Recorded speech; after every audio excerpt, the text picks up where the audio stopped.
An open neutral is the most likely cause of voltage appearing in the case of an A/C compressor unit. However, there are other potential causes. Firstly, there could be a loose connection within the grounding system itself. Secondly, a damaged or even missing ground rod could be to blame. Thirdly, a fault within the electrical panel could also contribute to this issue. Let's discuss a scenario where the neutral wire becomes open. The current, unable to return to the electrical panel via the neutral wire, seeks an alternative path. This path often leads through the ground wire, which can inadvertently raise the voltage on the A/C compressor unit's case. Touching the case under these circumstances can then pose a significant shock hazard. Understanding the role of each wire is crucial. In a typical electrical system, the black wire serves as the hot wire, carrying the electrical current to the appliance. The white wire functions as the neutral wire, providing a return path for the current back to the source. The green wire acts as the ground wire, offering a safety path for current in the event of a fault. The A/C compressor unit is connected to the electrical panel using the black and white wires, while the ground wire connects to the ground rod. The ground rod is a metal rod that is driven into the earth, and it is connected to the grounding system of the building. The grounding system is designed to provide a low resistance path for current to flow back to the source in the event of a fault. This helps to protect people from electric shock. Maintaining a properly connected neutral wire is paramount for electrical safety. An open neutral presents a serious hazard, and it is important to be aware of the potential dangers. There are several steps you can take to prevent open neutrals. Firstly, make sure that all electrical connections are tight and secure. Secondly, inspect the wiring regularly for any signs of damage or wear. Thirdly, if you are working on electrical equipment, always disconnect the power supply before starting work. Fourthly, if you are not comfortable working on electrical equipment, always call a qualified electrician. The NEC, or National Electrical Code, provides guidelines for electrical installations to minimize hazards.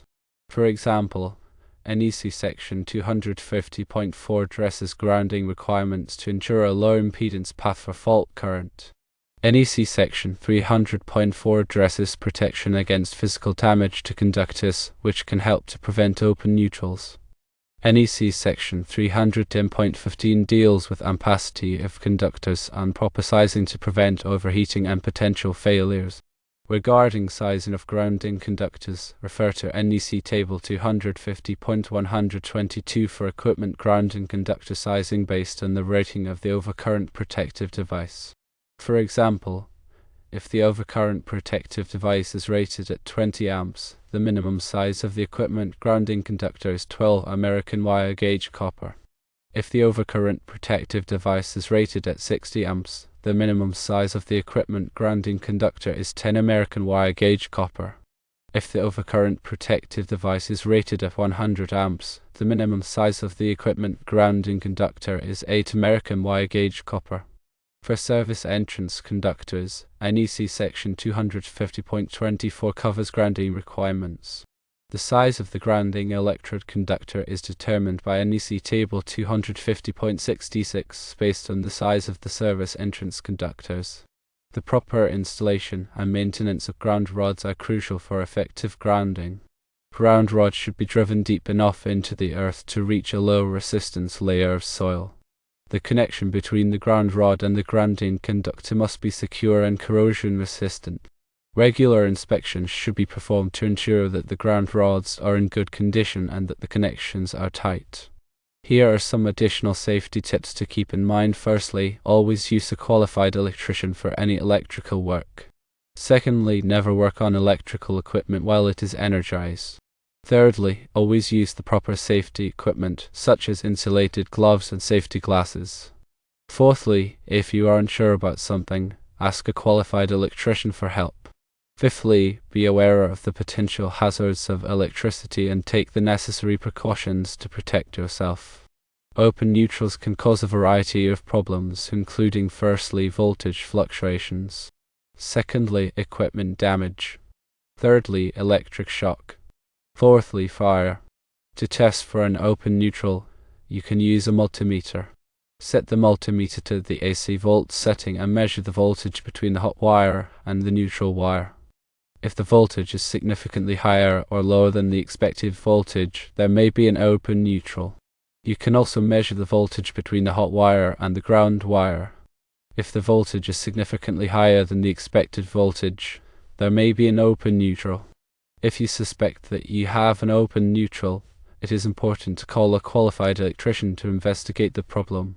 An open neutral can be a serious safety hazard, and it is important to have it repaired as soon as possible. Understanding the path of current flow is essential for troubleshooting electrical problems. In a properly functioning circuit, current flows from the source through the load and back to the source via the neutral conductor. When the neutral conductor is open, the current cannot complete its path, leading to voltage imbalances and potential hazards.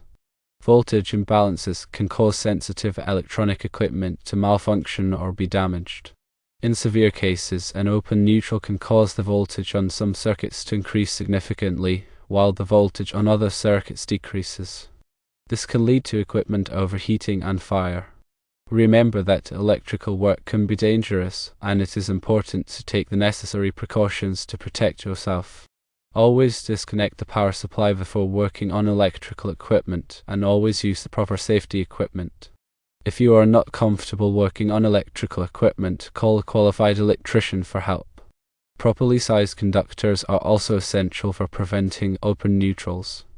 Overloaded conductors can overheat and fail, leading to an open neutral. The NEC provides guidelines for conductor sizing based on the ampacity of the circuit.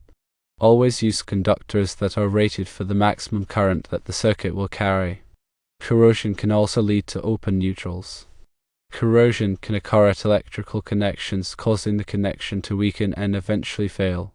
To prevent corrosion, use corrosion-resistant connectors and protect electrical connections from moisture. Vibration can also cause electrical connections to loosen and fail. To prevent vibration-related failures, use vibration-resistant connectors and supports. Additionally, regularly inspect electrical connections for looseness. There are different types of electrical panels. Firstly, there are circuit breaker panels. Secondly, there are fuse panels. Circuit breaker panels use circuit breakers to protect circuits from overcurrents. Fuse panels use fuses to protect circuits from overcurrents. Circuit breakers are reusable and can be reset after they trip. Fuses are not reusable and must be replaced after they blow. It is important to choose the right type of electrical panel for your needs. Circuit breaker panels are generally preferred over fuse panels because they are more convenient to use and offer better protection. Here is more information on ground rods. Ground rods are typically made of copper or copper-clad steel. They are driven into the earth to provide a low-resistance path for current to flow back to the source in the event of a fault. The depth of the ground rod depends on the soil conditions. In general, the ground rod should be driven at least 8 feet into the earth. The connection between the ground rod and the grounding conductor must be secure and corrosion-resistant. Regular inspections should be performed to ensure that the ground rods are in good condition and that the connections are tight. Grounding electrode conductors connect the grounding electrode, such as a ground rod or metal water pipe, to the electrical panel's grounding busbar. The size of the grounding electrode conductor is determined by NEC Table 250.66, based on the size of the service entrance conductors. The grounding electrode conductor must be installed in a manner that protects it from physical damage. The grounding busbar is a metal bar located inside the electrical panel that serves as a central connection point for all grounding conductors. The grounding busbar is connected to the grounding electrode conductor, which in turn is connected to the grounding electrode. All equipment grounding conductors in the electrical panel are connected to the grounding busbar. Surge protection devices, or SPDs, protect sensitive electronic equipment from voltage surges. Voltage surges can be caused by lightning strikes, power outages, or other electrical disturbances. SPD divert the surge current to ground, preventing it from damaging the equipment. SPD should be installed at the service entrance and at any branch circuits that serve sensitive electronic equipment. The NEC provides guidelines for the installation and use of SPD. Regular testing of SBD is recommended to ensure that they are functioning properly. SBD have a limited lifespan and may need to be replaced periodically. Remember to always consult a qualified electrician for any electrical work and to follow all applicable codes and regulations.